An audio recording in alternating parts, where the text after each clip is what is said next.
I froze in the doorway. The key was still in my hand, but I couldn't move.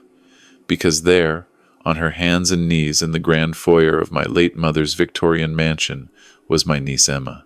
She was scrubbing the marble floor, her auburn hair falling across her face, wearing a gray uniform dress that looked 2 sizes too big. And on the back, in faded letters, it read, Bradford Estate Staff. My brother Michael's voice cut through from the dining room. Emma, I told you to have this floor spotless before lunch. We have guests coming. She didn't look up, just kept scrubbing, her thin shoulders hunched forward. I noticed her hands were raw and red. I hadn't seen Emma in 5 years, not since I'd left for Singapore to manage the Asian expansion of my company. My mother had passed away 3 years ago, and I'd flown back for the funeral, but Emma had been away at college, according to Michael. I'd sent her cards, money for tuition, gifts for birthdays. She'd never responded, but Michael said she was just busy with her studies. Now I understood why. Emma, I said quietly. Her head snapped up. Those green eyes, so much like her mother's, went wide with shock. The scrub brush fell from her hand and clattered across the wet floor. Uncle Thomas, her voice cracked, you're not supposed to be here until tomorrow. Changed my flight. I stepped inside and closed the door behind me. Stand up, sweetheart. She scrambled to her feet, wiping her wet hands on her uniform. That's when I saw the bruises on her wrists. Old ones faded to yellow, and newer ones dark purple. What's going on here? I kept my voice level, but my hands were shaking. Thomas! Michael appeared in the doorway, his face splitting into a wide smile that didn't reach his eyes. Brother, what a surprise. We weren't expecting you until tomorrow. Clearly, I looked from him to Emma, who'd gone pale. Why is my niece dressed like a servant in her own home? Michael's smile tightened. Her home? Thomas, I think there's been some confusion. Mother left the house to me. Emma has been.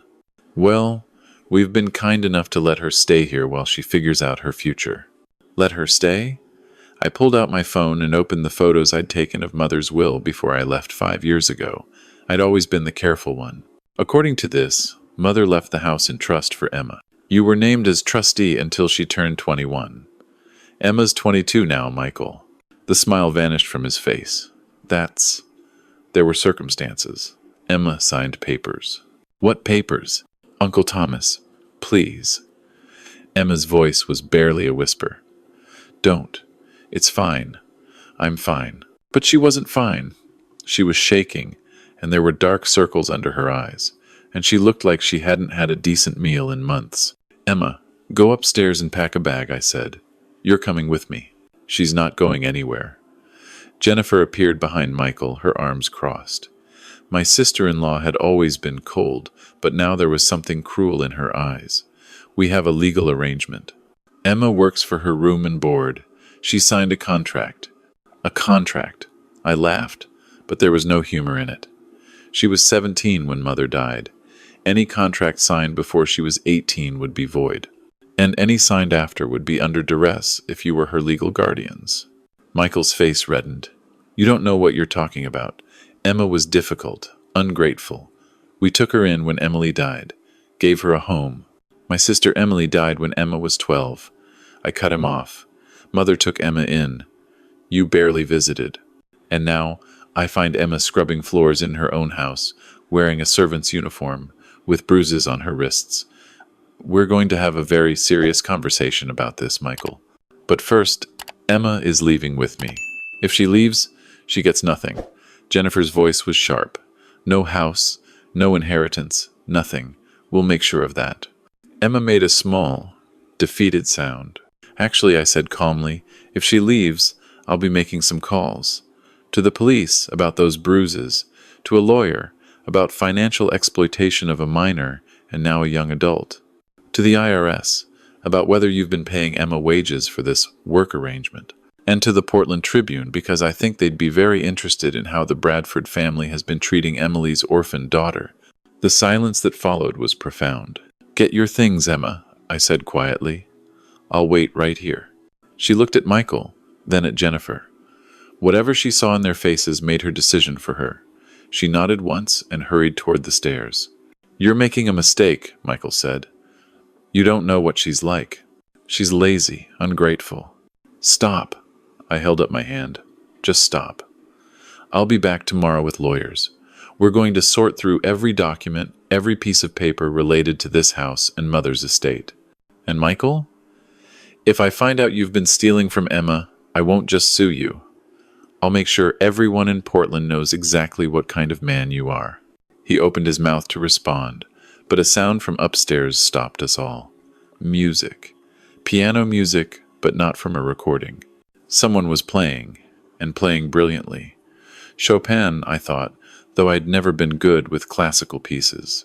Michael's face went white. "Lucas, no! Stop that right now!" But the music continued, flowing through the house like water. It was beautiful and heartbreaking, played with a skill that seemed impossible. "Who's Lucas?" I asked. "My son." Jennifer's voice was tight. "He's supposed to be doing his homework, not wasting time on that piano." "That's not wasting time. That's extraordinary talent." "It's a distraction," Michael snapped. "The boy needs to focus on his grades, on getting into a good business school, not on silly dreams about music." The piano suddenly stopped.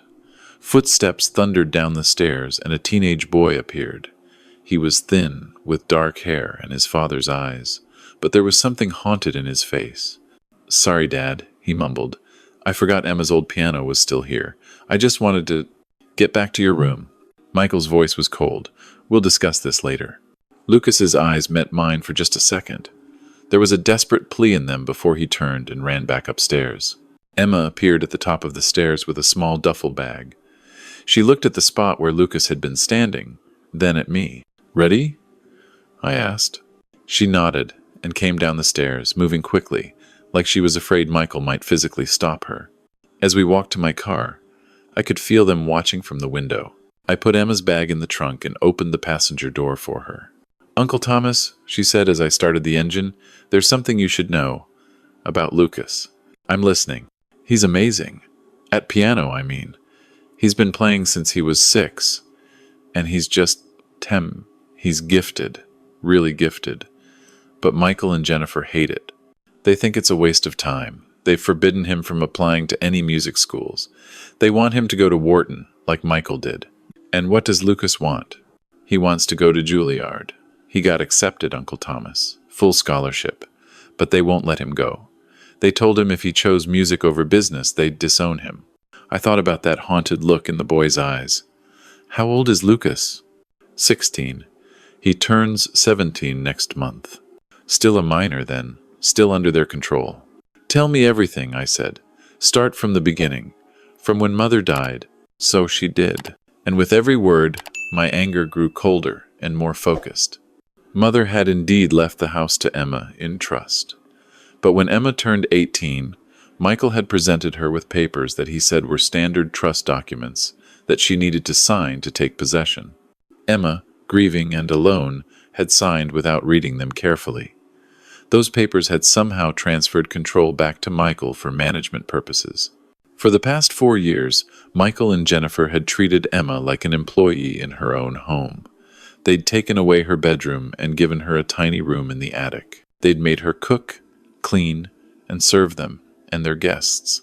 They'd told anyone who asked that Emma was staying with them while she figured out her life. "Why didn't you leave?" I asked. "Why didn't you call me?" Emma's voice was small. "They said you wouldn't believe me. That you'd think I was just a spoiled kid who didn't want to work. And they said if I left, they'd sell the house immediately, and I'd never get it back. It was the last thing I had of Mom's, Uncle Thomas. I couldn't let them take it." "And your art?" I asked, remembering the paintings I'd seen in her room when she was younger.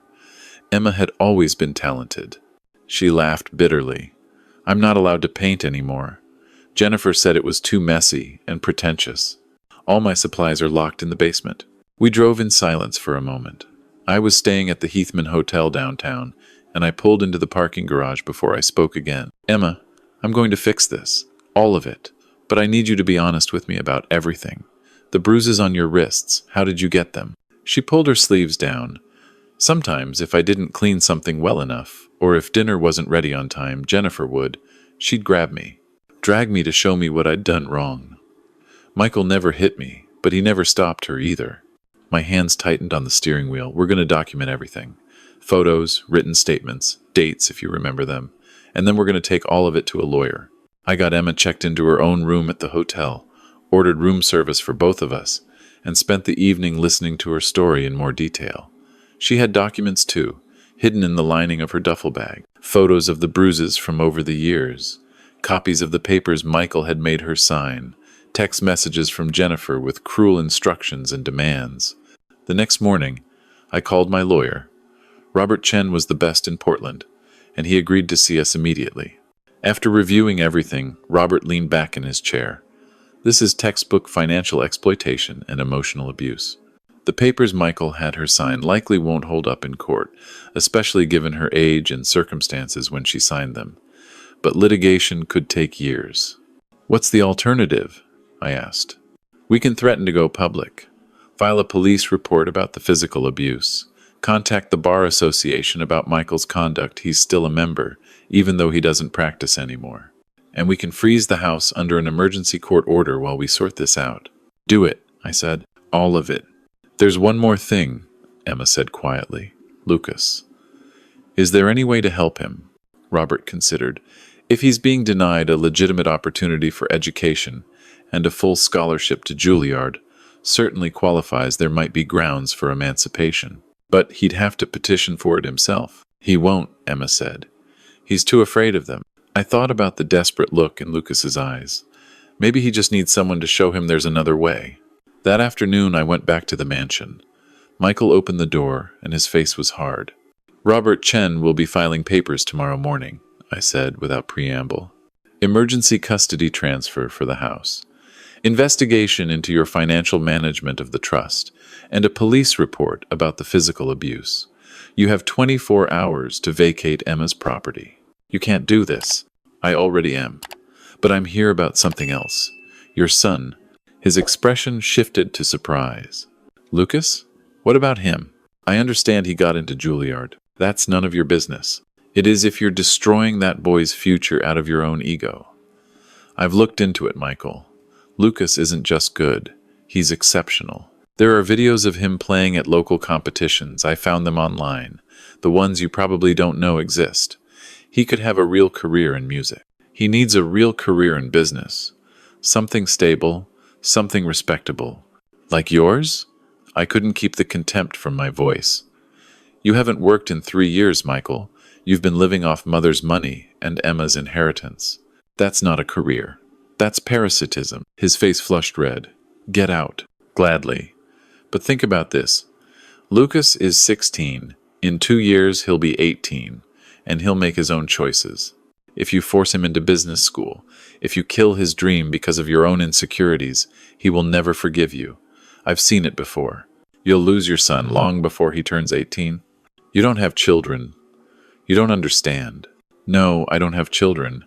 But I had a sister who was forced to give up her dreams because mother thought they weren't practical. Emily spent her whole life wondering what might have been if she'd pursued her art. Is that what you want for Lucas? Something flickered across his face. Doubt, maybe? Or guilt? Just think about it, I said, and turned to leave. Wait. Michael's voice stopped me. You really think he's that good? I think he could be one of the greats. But only if you let him. Over the next week, things moved quickly. Robert filed all the papers as promised. The court granted an emergency order giving Emma temporary control of the house. Michael and Jennifer were given 72 hours to vacate. But I also did something else. I contacted Juilliard directly and explained the situation. They confirmed Lucas's acceptance and scholarship was still valid if he chose to attend that fall. Then I arranged something special. I rented out a small gallery in the Pearl District for an evening. It was normally used for art exhibitions, but I convinced the owner to let us use it for a different purpose. Then I went to the mansion one last time. Michael and Jennifer were packing, their faces tight with anger, but I wasn't there for them. Lucas, I called up the stairs. Can you come down for a minute? He appeared, wary. What do you want? I need your help with something. Emma's been through a lot, and I think she needs something to remind her that good things can still happen. I was thinking about organizing a small event at a gallery. Nothing big, just friends and family. Maybe some music to make it nice. Would you be willing to play? His eyes widened. You want me to perform? Only if you want to. I know your parents have rules about. I'll do it. The words came out fast, almost desperate. When? Friday night, 7 o'clock. Pearl District Gallery on Northwest 13th. Michael appeared in the hallway. Lucas is busy on Friday. Actually, I'm not, Lucas said, and there was something new in his voice. Defiance. I'll be there. I spent the rest of the week working with Emma. We broke the locks on the basement door and found all her art supplies, plus dozens of canvases she'd painted over the years and hidden away. They were remarkable, expressive, emotional, technically skilled. Emma, these are incredible. Why didn't you show anyone? She shrugged. Jennifer said they were childish, that I was wasting my time when I should be learning useful skills. Do you still want to paint? For the first time since I'd found her, I saw something spark in her eyes, more than anything. Then paint something for Friday. Whatever you want. She looked at me with confusion. Friday? Trust me. I'd also been making other calls. To Mother's old friends, to Emma's former teachers, to people in Portland's art community. I told them I was hosting a small exhibition for my niece, a talented young artist who'd been unable to pursue her work for several years. Several said they'd come. On Friday evening, the gallery was transformed. Emma had created 3 new paintings that week, working almost around the clock. They hung on the walls alongside the best of her older work. They showed pain and resilience, darkness and light. They told her story without words. The piano had been set up in the center of the gallery. Lucas arrived early, his hands shaking as he touched the keys. I haven't performed in 3 years, he admitted. Dad forbade it after my last competition. Then it's time, I said simply. People started arriving. Mother's friends, Emma's old art teachers, local gallery owners I'd contacted, more than I'd expected. Emma stood near her paintings, overwhelmed and nervous in a new dress I'd bought her. Then Michael and Jennifer walked in. Emma grabbed my arm. What are they doing here? I invited them, I said quietly. They need to see this. Michael's face was unreadable as he looked at Emma's paintings. Jennifer's was set in its usual expression of disdain. Lucas stood frozen by the piano, all the color drained from his face. I walked to the center of the gallery and raised my voice slightly. Thank you all for coming. We're here tonight to celebrate 2 remarkable young talents who've been hidden away for far too long. First, I'd like you to see the work of Emma Bradford, my niece. She's been painting since she was 8 years old, and despite not having access to her supplies for 4 years, she's created these pieces in just 1 week. People moved closer to the paintings, studying them. I heard murmurs of appreciation, saw heads nodding. And now, I continued, I'd like you to hear Lucas Bradford play. Lucas is 16 years old, and he was recently accepted to Juilliard with a full scholarship. This will be one of his first public performances in 3 years. I looked at Michael. His jaw was tight, his hands clenched at his sides, but he didn't leave. Lucas sat at the piano. His hands hovered over the keys for a moment. Then he began to play. It was the same Chopin piece I'd heard at the mansion, but somehow it sounded different here. More free, more passionate. Lucas poured everything into it all, his frustration, his fear, his hope. The gallery fell completely silent except for the music. When he finished, there was a moment of absolute stillness. Then everyone started clapping. Not polite applause, but genuine, enthusiastic appreciation. Lucas's eyes were wet with tears. He looked at his father, and I saw the question there. Do you understand now? Michael's face had changed. The hardness was gone, replaced by something I couldn't quite read. He walked toward Lucas slowly, and I tensed, ready to intervene. But Michael stopped in front of his son and said quietly, That was extraordinary. Lucas stared at him. Dad? I was wrong. Michael's voice cracked. I've been so focused on what I thought your life should be that I didn't see what it could be. You're brilliant, Lucas. I'm sorry it took me so long to understand that. Jennifer made a disgusted sound and walked out. But Michael stayed. A woman approached Emma, introducing herself as the director of a local arts program. These are remarkable, she said, gesturing at the paintings. Have you considered applying to an arts program? I think you'd be a strong candidate for several scholarships. Emma looked at me. tears streaming down her face. I nodded encouragement. "I'd like that," she whispered. That night, after everyone had left, Emma, Lucas, Michael, and I sat in the gallery among the paintings. "I need to say something," Michael began. He looked at Emma. "What Jennifer and I did to you was unforgivable. I told myself we were helping you, that you needed structure and discipline. But the truth is, I was angry. Angry that Mother left you the house. Angry that you reminded me of Emily and all the ways I'd failed as a brother. I took that out on you, and I'm sorry. I know that doesn't fix anything, but I am genuinely sorry." Emma didn't respond immediately.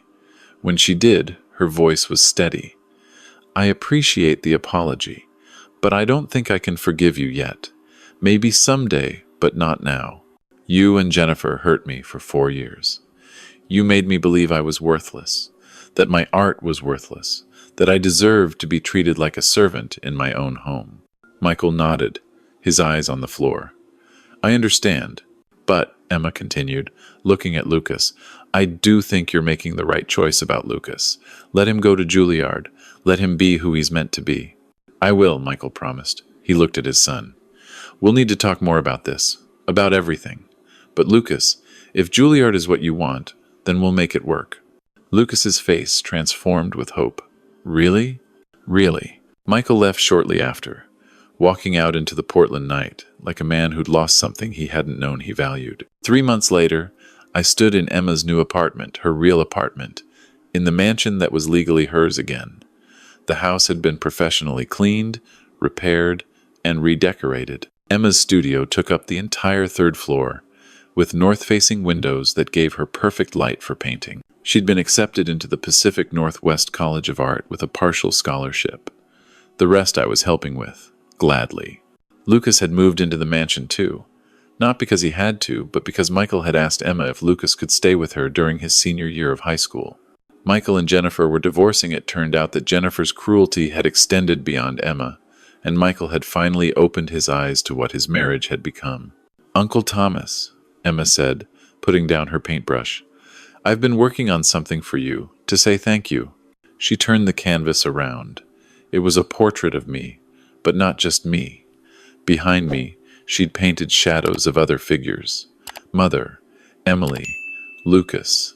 People I'd protected, people I'd loved, people I'd fought for. "It's called The Guardian," she said, "because that's what you are. You came back when we needed you most." I felt my throat tighten. "Emma, I'm sorry I wasn't here sooner. If I'd known—" "You're here now," she interrupted. "That's what matters." From downstairs I heard the piano. Lucas was practicing, preparing for his audition for Juilliard's summer program. The music floated up through the house, filling it with beauty. "You know what the best part is?" Emma asked. "This house used to feel like a prison. Now it feels like home again." I looked around at the bright, airy space, at Emma's paintings covering the walls, at the life and color and hope that had returned to this place. "Your mother would be so proud of you," I said, "and so would your grandmother." Emma smiled, and for the first time since I'd found her on her knees in that foyer, it was a real smile, one that reached her eyes and lit up her whole face. "I know," she said simply. "I can feel them here. I think they've been here all along, waiting for someone to set us free." She picked up her paintbrush again, and I watched as she added more color to the canvas. Outside, Portland was alive with summer evening light. Inside, 2 young people who'd been trapped for years were finally pursuing the dreams they'd been told were impossible. And I thought about my sister Emily, who'd given up her art, about my mother who'd tried to make amends by leaving Emma this house, about all the dreams that get buried because someone decides they're not practical or respectable or good enough. Sometimes, I realized, the greatest gift you can give someone isn't money or property or even love. Sometimes it's simply permission to be who they were always meant to be. Lucas's music swelled, reaching a crescendo. Emma added a final stroke of gold to her painting. And I stood there in that house that had seen so much pain and was now witnessing so much healing, and I felt something I hadn't felt in years. Peace. The next morning, I got a call from Robert. The legal case against Michael had been settled. He'd agreed to pay Emma restitution for the 4 years of unpaid labor, plus damages for emotional distress. It wasn't about the money Emma had told me she didn't want to bleed him dry, but it was about acknowledgement, about justice. "There's one more thing," Robert said. "Michael's asked if he can attend Emma's first official gallery showing next month. He wants to bring Lucas's acceptance letter from Juilliard framed." I relayed the message to Emma. She thought about it for a long moment. "Tell him he can come," she finally said. "But he stays for the whole thing. And he listens when people talk about the paintings. Really listens. I'll let him know." The gallery showing was everything Emma had dreamed of. Her paintings sold. Gallery owners expressed interest in her future work, and the local press wrote a beautiful piece about the young artist who'd overcome adversity to pursue her passion. Michael came, as promised. He stood in front of a painting Emma had titled Captive, a self-portrait of her in that gray servant's uniform, but with bright colors exploding from her hands like she was breaking free. "I see it now," he said to me quietly. "What I did to her. What I almost did to Lucas. The question is, what are you going to do about it?" He didn't answer immediately. Then he said, "I've been looking into art therapy programs, places where abuse survivors can use creativity to heal. I thought maybe I could volunteer, help fund some programs, try to make up for what I did, even if it's just a little bit." It wasn't enough. It could never be enough. But it was a start. 6 months later, I sat in the audience at Juilliard's winter concert series. Lucas was performing as a guest artist, the youngest person invited to play that season. He'd enrolled in their summer program and had been so exceptional that they'd invited him back for several master classes during his senior year. Emma sat beside me, sketching on a pad. She was documenting Lucas's journey in a series of paintings for his graduation gift. When Lucas walked onto that stage and sat at the grand piano, I thought about the scared, haunted boy I'd first seen at the mansion. This was a different person.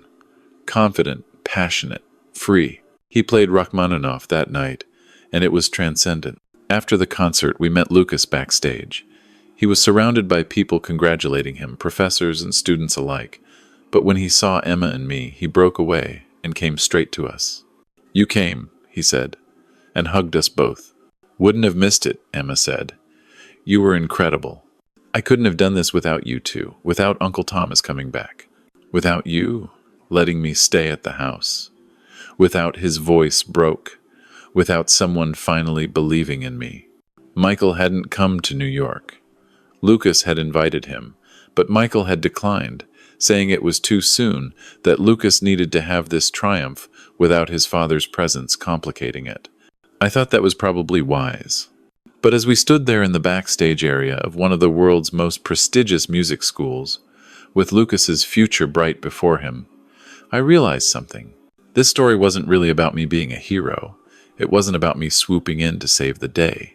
It was about two young people who'd survived years of being told they weren't good enough, weren't worth investing in, weren't allowed to dream, and who, when given the smallest opportunity, the tiniest bit of support, had flourished beyond anyone's expectations.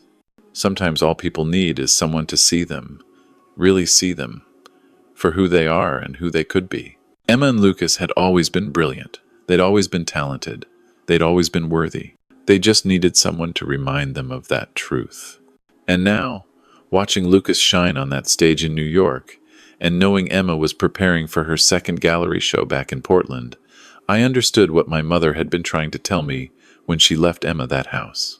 Home isn't just a building. It's the place where you're allowed to be yourself, where your gifts are celebrated, not suppressed, where you're loved for who you are, not who someone thinks you should be. Emma had found that home again. Lucas was building his. And me?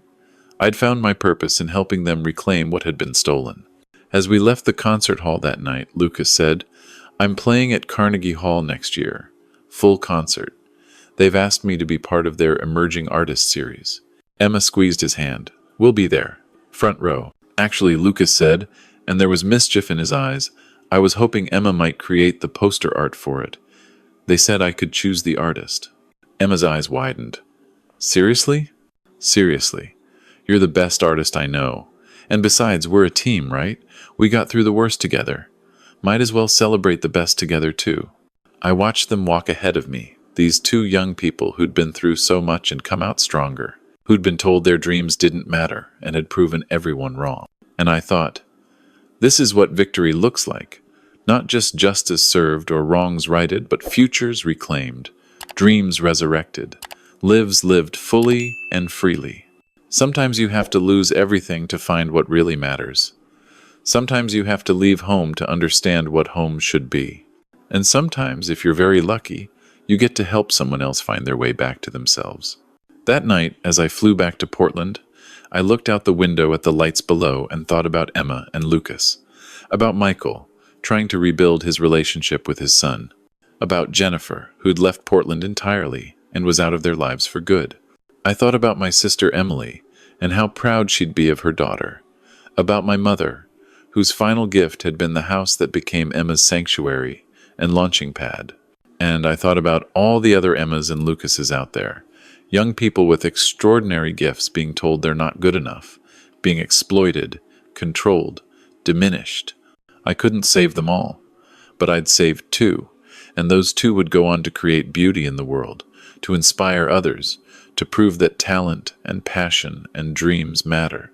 Maybe that was enough. Maybe that was everything.